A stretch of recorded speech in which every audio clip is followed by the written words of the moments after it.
Oh. Ayoko sana gumawa ng ganitong vlog eh. Pero itong ano na to eh. Pangit di ba pag nagsalita yung jupal o kupal na to. Kasi yung may nagbabash agad sa atin. Eh pusang gala, eh yung video na ginawa ko na yan, mapakatagal na yan mga karil.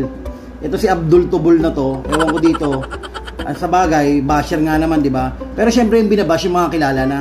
Pusang gala naman mga karil. Pati paninilita ko yung content ko, pinupuna mo.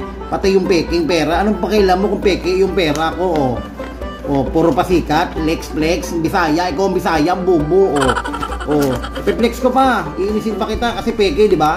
Oh, kaya naman sa'yo. Advice ko lang sa'yo, ang i-bash mo yung mga sikat na. Hindi ka gaya kung nag-uumpisa pa lang. Wala, peke yung pera ko eh.